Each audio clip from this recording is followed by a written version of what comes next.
राजनीति में दोस्ती का एक नया चेहरा दिख रहा है। जी हाँ, हनुमान बेनीवाल और राजकुमार रौत की एक तस्वीर वायरल हो रही है लोकसभा के क्षेत्र की, जहां पर दोनों एक साथ हाथ में फाइल लिए जा रहे हैं, बातचीत कर रहे हैं। अब क्या बातचीत कर रहे हैं और दोनों किस प्रकार से संसद में अपने मुद्दे रखने वाले हैं, ये बात करेंगे इस वीडियो में। नमस्कार, आप देख रहे हैं द फैक्ट इंडिया, मैं हूं अंकिता और आज इस वीडियो में बातचीत के लिए मेरे साथ मौजूद है वरिष्ठ पत्रकार वरुण बंसाली। सर, आपने भी देखा होगा, राजकुमार रौत और जब हनुमान बेनीवाल लोकसभा में दिखते हैं तो एक दूसरे के मुद्दों पर हंसते दिखाई देते हैं, जिससे लगता है कि एक दूसरे को कहीं ना कहीं सपोर्ट कर रहे हैं। और अभी हाल ही में दोनों के राजस्थान में कई तमाम मुद्दे उठे हुए हैं, जिसको लेकर वो लोकसभा में जा रहे हैं, ये उन्होंने खुद लिखा है।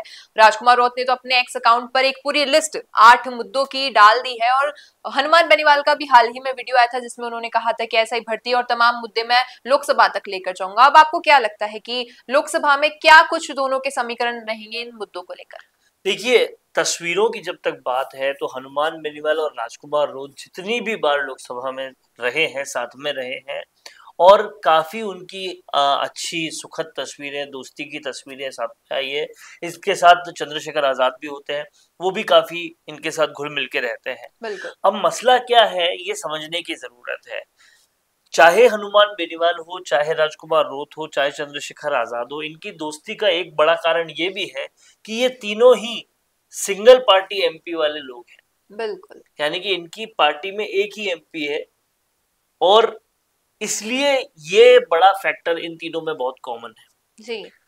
अब लोकसभा की तस्वीर कुछ ऐसी बनती है कि सिंगल पार्टी एमपी को बहुत ज्यादा तवज्जो बीजेपी और कांग्रेस वाले नहीं देते जी। और इसके लिए ये तीनों एक दूसरे के साथ रहते हैं। ये तो ग्राउंड की सच्चाई है। जी। हाल ही में आपने देखा होगा कि ऑल पार्टी मीटिंग में भी हनुमान बेनीवाल इसी बात से खफा थे कि सिंगल पार्टी एमएलए जो है, सिंगल एमएलए वाली, सिंगल एमपी वाली जो पार्टी है, उन सिंगल एमपी को कोई ज्यादा तवज्जो नहीं दी जाती। जी। उन्होंने ये भी कहा था कि हमसे कुछ ज्यादा पूछा ही नहीं जा रहा। अब राजकुमार रौत के साथ दिक्कत यह है कि वो आदिवासियों के मुद्दों के बाहर नहीं आते और ना ही राजधानी में आकर कुछ बड़ा काम करते हैं जिससे कि बीजेपी और कांग्रेस दोनों उनको नोटिस कर पाए। हनुमान बेनीवाल की जहां तक बात है तो हनुमान बेनीवाल भी जो मुद्दे उठा रहे हैं वो मुद्दे कहीं ना कहीं पूरे स्टेट के जरूर हैं, लेकिन हनुमान बेनीवाल का भी मेजर फोकस एसआई भर्ती और एक दो मुद्दों को छोड़ दे तो भी उनका मेजर फोकस मारवाड़ है। चाहे बजरी खनन का मुद्दा हो, चाहे और मुद्दे हो, मारवाड़ उनका मेजर फोकस है। अब ऐसे में इनको कहीं ना कहीं राजकुमार रौत को और नरेश मीणा जैसे नेताओं को अगर एक मुलाकात करके मजबूत विपक्ष के तौर पे बड़े मुद्दे उठाने की बात वो करें तो राजस्थान में काफी कुछ बदल सकता है और वो इस बात का फायदा उठा सकते हैं कि मुख्य विपक्ष कांग्रेस नदारद है। अगर वो ये फायदा उठा लेंगे तो आने वाले वक्त में तीनों की ही सीटें बढ़ेगी। लेकिन सबसे बड़ी बात यह है कि इन तीनों के बीच में राजस्थान में आते तब तो कंपटीशन हो जाता है, लेकिन राजस्थान के बाहर दिल्ली में रहते हैं तो दोस्ती हो जाती है। ये बेहद एक ऐसी चीज है जिसके बारे में इन लोगों को सोचना चाहिए, क्योंकि आज कहीं ना कहीं हनुमान बेनीवाल के मन में तो ये टीस है कि उनका एक भी एमएलए नहीं है राजस्थान में और राजकुमार रौत के मन में ये सुखद बात है कि हनुमान बेनीवाल के एक भी एमएलए नहीं और मेरे 4 एमएलए। जी। ये कंपटीशन की भावना कहीं ना कहीं खत्म करके एक साथ आना पड़ेगा और अगर एक साथ आ गए तो हो सकता है दोनों के 2028 में 15-15 एमएल हो। जी। अब ये साथ में आना इनको समझना पड़ेगा कि क्यों जरूरी है और मेरे हिसाब से साथ में आना आसान भी इसलिए है क्योंकि ना तो राजकुमार रौत के, ना हनुमान बेनीवाल के, और अगर ये नरेश मीणा को साथ में ले लेते तो ना उनके एरिया मैच खाते। इन तीनों के एरिया पूरी पूरी तरह से अलग है। वो वागड़ में है, ये नागौर, बाड़मेर, मारवाड़ के क्षेत्रों में है और ये ईस्टर्न राजस्थान में है। तीनों के क्षेत्र बिल्कुल अलग अलग हैं। तीनों साथ में आकर बहुत कुछ बड़ा कर सकते हैं। तो लोकसभा के अलावा भी आंदोलनों में भी तीनों को साथ में आना चाहिए और सोचिए अगर तीनों साथ में आ जाते हैं तो किसी आंदोलन का क्या हाल होगा। जब एक आंदोलन में 1 लाख लोग केवल हनुमान बेनीवाल के बुलाने पर आ जाते हैं तो राजकुमार रौत भी बुलाए और नरेश मीणा भी बुलाए तो क्या भीड़ 3-4-5 लाख से ज्यादा की नहीं होगी, ये समझने वाली बात है। और ये इनको ताकत अपनी लोकसभा के भाईचारे से समझनी चाहिए। लोकसभा में भी हालांकि इस बार ये दोनों ही नेता बड़े बड़े मुद्दे लेकर जाने वाले हैं, जहां पर एक तरफ हनुमान बेनीवाल उन आंदोलनकारियों को निराश नहीं कर रहे जो उनके पास आए थे एसआई भर्ती के मुद्दे को लेकर, उनके साथ उन्होंने 70 दिनों तक उनका साथ निभाया और अब लोकसभा में भी उस मुद्दे को उठाने की पूरी बात कर रहे हैं। उन्होंने लोकसभा की ऑल पार्टी मीटिंग में भी ये बात कही कि लोकसभा के अंदर वो ये मुद्दा उठाने वाले हैं। ये बहुत बड़ी बात है दिल्ली जैसे शहर में, लोकसभा में, जहां पूरे देश भर के मुद्दे आते हैं, हनुमान बेनीवाल एक ऐसा मुद्दा लेके जा रहे हैं जो कि उनके पास आया था कुछ चंद आंदोलनकारियों द्वारा, और वो उनका साथ तो दे ही रहे हैं, दिल्ली तक भी उस मुद्दे को ले जा रहे हैं। वहीं राजकुमार रूत ने एक बड़ी फहरिस्त डाली है आदिवासियों से जुड़े मुद्दों की, और वो सारे मुद्दे उठाने जा रहे हैं। कहीं ना कहीं भील प्रदेश के बारे में भी बात करेंगे, ऐसा प्रतीत होता है।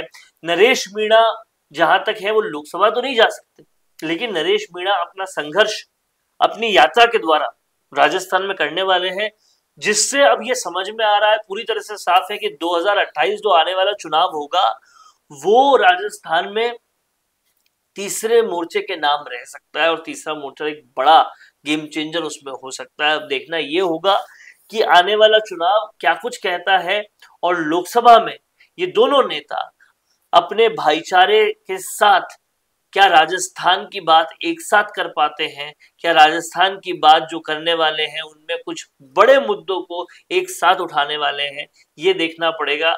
क्योंकि single party, single MP party है, इन लोगों को सपोर्ट करने वाले कोई खुद की पार्टी के तो लोग होते नहीं है लोकसभा में, तो इन्हें एक दूसरे का ही साथ चाहिए होता है, और यही मेजर कारण होता है इनकी दोस्ती का। जी, शायद आपने बिल्कुल सही कहा कि कहीं न कहीं जब राज्य स्तर की बात करें तो आपसी थोड़ा मनमुटाव हो सकता है, लेकिन जब पूरे केंद्र की बात करें तो ये एक साथ दिखाई देते हैं। क्योंकि हाल ही में जब हनुमान बेनीवाल से हमारी बातचीत हुई थी तो उन्होंने ये बात कही थी, जब ये बागीदौरा विधायक का मामला चल रहा था भ्रष्टाचार वाला, कि राजकुमार रौत तो मेरे छोटे भाई जैसा है। और उन्होंने ये भी कहा था कि हमारी बातचीत होती है तमाम मुद्दों को लेकर, जब उस वक्त जयकृष्ण पटेल की भी बात थी उस भ्रष्टाचार वाले मामले में।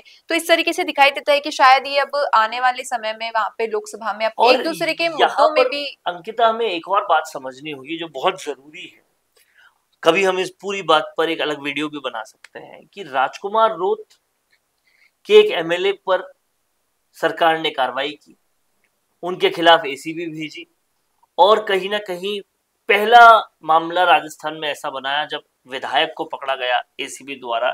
इससे पहले कभी ऐसा नहीं हुआ। बिल्कुल। वहीं हनुमान बेनीवाल के घर का बिजली का बिल काटा, नारायण बेनीवाल को विधायक आवास से बाहर निकालने की धमकी दी, तो और नरेश मीणा तो जेल में गया ही गया। तो इन लोगों को समझना पड़ेगा, जब तक ये अकेले रहेंगे इन पे वार होते रहेंगे, अत्याचार होते रहेंगे जी। पर अगर साथ में आकर बड़ी ताकत बन जाए तो ना कोई राज्य स्तर पर वार कर पाएगा और ना कोई केंद्र स्तर पर। तो ये साथ में आना इन तीनों के लिए एक जीत का द्योतक जहां तक है, तो वहीं एक ऐसी जरूरत भी है जिससे ये तीनों अपनी राजनीति बिना किसी रोक टोक के लगातार कर सके। जी, और आपने जहाँ बात की कि राजकुमार रौत, अभी तक हम कई बार हमारे कई तमाम वीडियोस में कह चुके हैं कि आदिवासी क्षेत्र की, आदिवासी जनता की वो बात करते हैं, उनके तमाम मुद्दों को उठाते हैं, वो राज्य स्तर पर हो या केंद्रीय स्तर पर हो। लेकिन इस बार जब उन्होंने वो सूची जारी की है 8 मुद्दे जिसमें लिखे हुए हैं, उसमें हम मानेंगे कि बहुमत में तो आदिवासी मुद्दे हैं अभी भी, लेकिन उन्होंने कई और मुद्दों पर भी फोकस किया है। तो शायद कहीं ना कहीं अब मुद्दों पर फोकस किया, लेकिन वो है तो क्षेत्र आदिवासी क्षेत्र ही ना, डूंगरपुर ही तो है, डूंगरपुर बांसवाड़ा ही तो है।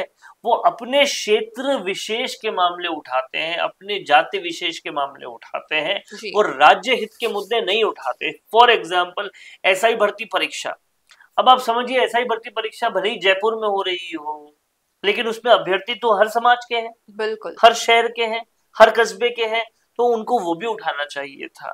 पेपर लीक जैसे मुद्दे भी उठाने चाहिए थे। इससे कहीं ना कहीं एक दूसरे पार्टियों को, दूसरे मोर्चों को, चौथे मोर्चों को इस तरह से लगता है कि ये किसी को साथ में लेके नहीं चलना चाह रहे, जबकि इस लेवल पर जब पार्टी हो तो ताकत साथ में आकर ही बनती है, चाहे वो बेनीवाल की आरएलपी हो, चाहे वो बीटीपी हो राजकुमार रूत की, या फिर निर्दलीय जैसे रविंद्र सिंह राठौड़ या नरेश मीणा हो। ये तब तक उतनी ताकत नहीं दिखा पाएंगे जब तक साथ नहीं होंगे, और अगर साथ नहीं होंगे तो हर कोई इनको तोड़ देगा, एक लाइनमैन घर का कनेक्शन भी काट देगा। जी। और जैसे कि आपने बात की तीसरे मोर्चे की, तो वहीं आपने बिल्कुल ये बखूबी कहा कि विपक्ष के तौर पे जिन्हें बोलना चाहिए वो कहीं चुप्पी साधे बैठे हैं। और अगर ये तीनों मिलके, अगर हम अभी तीनों की भी नहीं और इन दो की बात करें कि नरेश मीणा तो अभी अपनी अलग यात्रा में है, लेकिन रोद और बेनीवाल मिलकर अगर वाकई विपक्ष के तौर पर काम कर रहे हैं, तो क्या आगे के इनके समीकरण लोकसभा में कोई साथ दिख सकते हैं? देखिए, जाहिर तौर पर साथ दिखना चाहिए और बैठते भी साथ ही है, बट एक पार्टी में साथ आना बेहद मुश्किल है, क्योंकि जहां राजकुमार रूत की उत्पत्ति ही भील प्रदेश के मुद्दे की वजह से हुई थी, वहीं हनुमान बेनीवाल को दूर दूर तक भील प्रदेश के मुद्दे से कोई लेना देना है नहीं, ना ही जी। वो चाहेंगे कि ऐसा हो। उनका मुद्दा जाट जाति की उम्मीदों से रिलेटेड है, उनका मुद्दा छात्रों से रिलेटेड है, तो वो उस मुद्दे के लिए लड़ते हैं। तो विचारधारा पूर्वक दोनों बहुत अलग है। हाल ही में राहुल गांधी का भी एक वीडियो वायरल हो रहा है जिसमें वो ये कहते दिखाई दे रहे हैं कि केवल सरकार के लोगों को बोलने का मौका मिलता है, मुझे बोलने का मौका नहीं मिला क्योंकि मैं विपक्ष का लीडर हूँ। ये बात वो व्यंग कर रहे हैं सरकार पर। वहीं अगर हम देखें तो रोत ने तो 8 मुद्दों की एक सूची जारी की है, तो कहीं ना कहीं जब एक एमपी होते हुए इनकी पार्टी को मौका मिला है, तो क्या आप ये मानते हैं कि कांग्रेस के लीडर ऑफ अपोजिशन को मौका नहीं मिला होगा? देखिए, राहुल गांधी को कुछ ना कुछ मुद्दा चाहिए जी। लोकसभा में उठाने के लिए। जाहिर तौर पर अगर आप केवल और केवल हनुमान बेनीवाल को सुन ले किसी भी लोकसभा सत्र से, तो उन्होंने अच्छा खासा बोला है, अपनी मांगे रखी है। तो क्या ये हो सकता है कि राहुल गांधी को बोलने को नहीं मिल रहा? बोलने को मिल रहा होगा, लेकिन राहुल गांधी और कांग्रेस के पास कुछ खास मुद्दे बचे नहीं। बिल्कुल। तो वो कोई तो मुद्दा उठाएंगे। अगर 40 मिनट बोलने मिलेगा तो कहेंगे हमें तो 40 मिनट ही मिला, हमें तो 1 घंटा चाहिए था। जी। अगर लोकसभा में उनको 1 घंटा दिया जाएगा तो कहेगा हमको 1 घंटा क्यों मिला, हमको तो 2 घंटे मिलने चाहिए थे।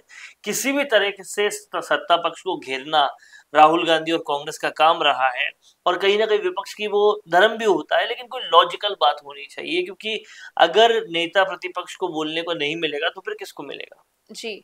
और अगर हम बात करें भील प्रदेश की, तो हाल ही में जब मैंने राजेंद्र राठौड़ से इस मामले में बातचीत की कि वो एक दूसरे को जिस तरीके से एक्स पर एक रिप्लाई कहें या बयान कहें या पलटवार कहें, वो सब चल रहा था बीजेपी के नेताओं और राजकुमार रौत के बीच, तब राजकुमार रौत का कहना था कि ये मुद्दा केवल मेरा नहीं है, पूरी आदिवासी जनता का है। तब राजेंद्र राठौड़ ने ये बात कही कि अगर आपको इतनी ही दिक्कत है इस बात से, तो ये मुद्दा आप लोकसभा में उठाइए। वहीं इसका पलटवार रोत ने इस तरीके से किया कि अगर तमाम बीजेपी नेताओं को इतनी दिक्कत है, अगर आपको इतना ही दर्द है आदिवासियों से, सहानुभूति जताना चाहते हैं, तो आप एक काम कीजिए, पूरे राज्य का जब बजट आता है तो उसका 30% आप आदिवासियों के लिए दे दीजिए। तो आप कहाँ तक इसको सही मानते हैं कि 30% बजट केवल आदिवासियों के लिए देना? देखिए, 30% बजट की बात राजकुमार रूत ने इससे बोली क्योंकि उन्हें पता है ये हो नहीं सकता। इससे अच्छा आरक्षण ही दे दो, जी।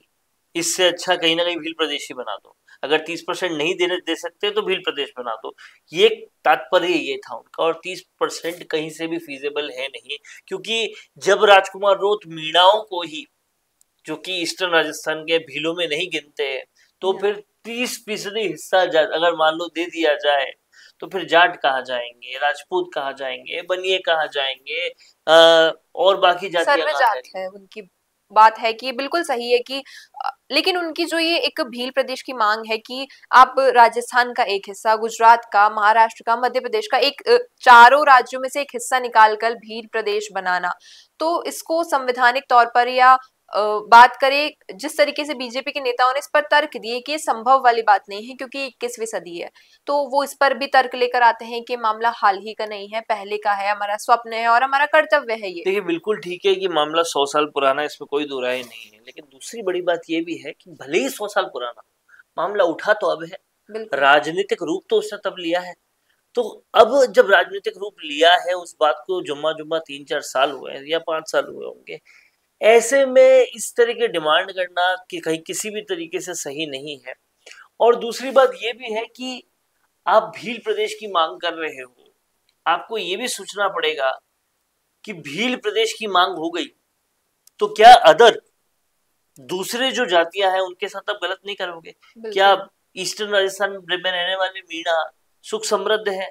क्या गुर्जर सही सुख समृद्ध है? आप सिर्फ और सिर्फ एक ही जगह पर, एक ही कैटेगरी पर ये काम नहीं कर सकते। जी, इस तर्क को, जो तर्क आपने अभी दिया, इस तर्क को देते हुए राजेंद्र राठौड़ ने भी बात कही थी कि फिर लोग बोलेंगे मध्य प्रदेश बनाओ, भरतपुर के लोग बोलेंगे हमारा एक अलग राज्य बनाओ। तो इस तरीके से तो ऐसे सभी राज्यों के तमाम टुकड़े होते जाएंगे। तो इस तरीके से पूरा एक वहां पर सभी चीजों को वापस से फॉर्म करना, कई सारी चीजें होती है, लीगली वो प्रोसेस करना, ये बहुत बड़ी प्रक्रिया है और ये संभावना अब जताना बहुत ही गलत है। देखिए, प्रक्रिया बड़ी है, लेकिन ऐसा नहीं कि इंडिया में ऐसा हुआ नहीं, बट अभी जो मांगे हैं वो सब्सटेंशियल उतनी नहीं लग रही।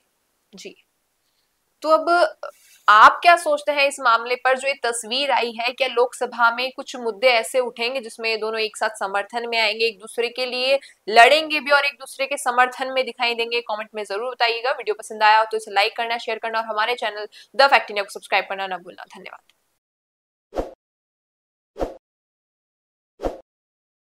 ताज़ा खबरों के लिए विजिट करें द फैक्ट इंडिया की वेबसाइट और डाउनलोड करें द फैक्ट इंडिया ऐप।